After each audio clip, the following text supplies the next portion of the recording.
നമസ്കാരം. കോൺഗ്രസും ശശി തരൂരും ഒടുവിൽ വീണ്ടും ഒരേ വഴിയിൽ. ഇടക്കാലം കൊണ്ട് വഷളായ ബന്ധം വീണ്ടും ട്രാക്കിലാക്കാൻ നടന്ന ചർച്ചകൾ വിജയം കണ്ടു. കോൺഗ്രസ് നേതൃത്വവും തരൂർ എംപിയുമായിട്ടുള്ള ബന്ധം അടുത്തിടെ അത്ര നല്ല നിലയിലായിരുന്നില്ല. തനിക്ക് പറയാനുള്ളത് പാർട്ടി നേതൃത്വത്തോട് പറയുമെന്ന് തരൂർ കഴിഞ്ഞ ദിവസം വ്യക്തമാക്കുകയും ചെയ്തിരുന്നു. ഇതിനിടെ ഇന്ന് പാർട്ടി അധ്യക്ഷൻ മല്ലികാർജ്ജുൻ ഖാർഗെയോടും മുതിർന്ന നേതാവ് രാഹുൽ ഗാന്ധിയോടും തരൂർ നേരിട്ട് ചർച്ച നടത്തി. പാർലമെന്റ് മന്ദിരത്തിൽ വെച്ചാണ് ഇരു നേതാക്കളുമായി അദ്ദേഹം കൂടിക്കാഴ്ച നടത്തിയത്. അരമണിക്കൂറോളം ചർച്ചകൾ നടന്നതായിട്ടാണ് ദേശീയ മാധ്യമങ്ങൾ റിപ്പോർട്ട് ചെയ്യുന്നത്. ഈ ചർച്ചയിൽ എല്ലാ പരിഭവങ്ങളും തരൂർ പറഞ്ഞു തീർത്തു. പാർലമെന്റ് ഹൗസിൽ വ്യാഴാഴ്ച രാവിലെ നടന്ന കൂടിക്കാഴ്ച 30 മിനിറ്റോളം നീണ്ടുനിന്നു. കഴിഞ്ഞ കുറച്ചു കാലമായി പാർട്ടി വേദികളിൽ നിന്ന് വിട്ടുനിന്നിരുന്ന തരൂർ തന്റെ ആശങ്കകളും നിലപാടുകളും നേതൃത്വത്തെ നേരിട്ട് അറിയിച്ചു. ചർച്ചയിൽ പൂർണ്ണ തൃപ്തിയെന്നാണ് തരൂർ വ്യക്തമാക്കുന്നത്. താൻ പൂർണ്ണ തൃപ്തൻ, പാർട്ടിയുമായി ഒരു പ്രശ്നവുമില്ല, താനും പാർട്ടിയും ഒരേ ദിശയിലാണ്.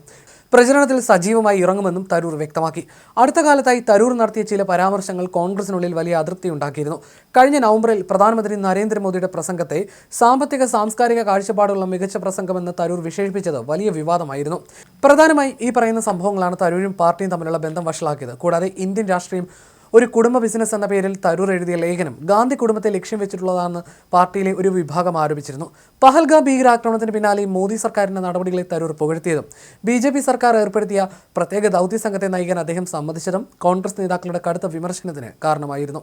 കേരളത്തിലെ തെരഞ്ഞെടുപ്പ് ഒരുക്കങ്ങൾ ചർച്ച ചെയ്യുന്ന പ്രധാന യോഗങ്ങളിൽ നിന്ന് തരൂർ വിട്ടുനിന്നത് അദ്ദേഹം BJPയിലേക്ക് പോകുന്നു എന്ന തരത്തിലുള്ള പ്രചാരണങ്ങൾക്കും അഭ്യൂഹങ്ങൾക്കും വഴിവെച്ചിരുന്നു. എന്നാൽ തന്റെ പ്രസംഗങ്ങൾ ദേശീയ ഐക്യത്തിന്റെ ഭാഗമാണെന്നും താൻ 16 വർഷമായി പാർട്ടിയോട് വിശ്വസ്തനാണെന്നും തരൂർ വ്യക്തമാക്കിയിട്ടുണ്ട്. തരൂരിന്റെ പരാതികൾ ഗൗരവമായി പരിഗണിക്കുമെന്നും തെരഞ്ഞെടുപ്പിന് മുമ്പ് പ്രശ്നങ്ങൾ പരിഹരിക്കുമെന്നും പാർട്ടി വൃത്തങ്ങൾ അറിയിച്ചു. 2022 പാർട്ടി അധ്യക്ഷ തെരഞ്ഞെടുപ്പിൽ ഖാർഗെക്കെതിരെ മത്സരിച്ചത് മുതൽ തരൂർ നേതൃത്വവുമായി അത്ര നല്ല ബന്ധത്തിലായിരുന്നില്ല. പുതിയ കൂടിക്കാഴ്ചയോടെ ഈ അകൽച്ച അവസാനിക്കുമെന്നാണ് രാഷ്ട്രീയ നിരീക്ഷകർ കരുതുന്നത്. CPMലേക്ക് തരൂർ പോകുന്നുവെന്നും ഇതിനായി ഗൾഫിൽ ഒരു വ്യവസായിയുടെ സഹായത്തിൽ ചർച്ച നടന്നെന്ന് വാർത്തകളിൽ തരൂർ കഴിഞ്ഞ ദിവസം തള്ളിയിരുന്നു. ദുബായിൽ ചർച്ച നടത്തിയെന്ന ആരോപണം മാധ്യമങ്ങൾ സൃഷ്ടിച്ചതാണ്. നിങ്ങളുടെ ആഹാരത്തിന് വേണ്ടി വാർത്തകൾ സൃഷ്ടിക്കുകയാണ്, പറയാനുള്ളത് പാർട്ടി നേതൃത്വത്തോടെ പറയൂ എന്നായിരുന്നു തരൂർ തന്റെ നിലപാട് വ്യക്തമാക്കിയത്. നേരത്തെ 2022 കോൺഗ്രസ് നേതൃമാറ്റത്തിനായി സോണിയാഗാന്ധിക്ക് കത്ത് നൽകിയ മുതിർന്ന നേതാക്കളിൽ ഒരാളായിരുന്നു തരൂർ. ശേഷം പാർട്ടി അധ്യക്ഷ തെരഞ്ഞെടുപ്പിൽ അദ്ദേഹം മത്സരിക്കുകയും ചെയ്തു.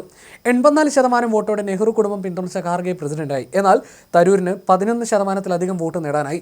അതിനിടെ ഇപ്പോഴത്തെ പ്രശ്നങ്ങൾ തീർക്കാൻ വഴിവെച്ചത് KC വേണുഗോപാലിന്റെ ഇടപെടലാണെന്നും സൂചനയുണ്ട്. കഴിഞ്ഞ കുറച്ച് ദിവസങ്ങളിലായി തെരഞ്ഞെടുപ്പ് സമിതി യോഗങ്ങളിൽ നിന്ന് പോലും വിട്ടുനിന്ന തരൂരിനെ അനുനയിപ്പിച്ചത് AICC സംഘടനാ ജനറൽ സെക്രട്ടറി KC വേണുഗോപാലിന്റെ നിർണായകമായ ഫോൺ കോളാണെന്നാണ് വിവരം.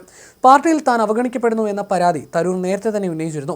കൊച്ചിയിൽ നടന്ന മഹാപഞ്ചായത്ത് വേദിയിൽ രാഹുൽ ഗാന്ധി തരൂരിന്റെ പേര് പരാമർശിക്കാതിരുന്നതും വലിയ ചർച്ചയായിരുന്നു. എന്നാൽ ഇത് വെറും ഒരു കമ്മ്യൂണിക്കേഷൻ ഗ്യാപ്പ് മാത്രമാണെന്ന വിശദീകരണമാണ് നേതൃത്വം ഇപ്പോൾ തരൂരിന് നൽകിയിരിക്കുന്നത്.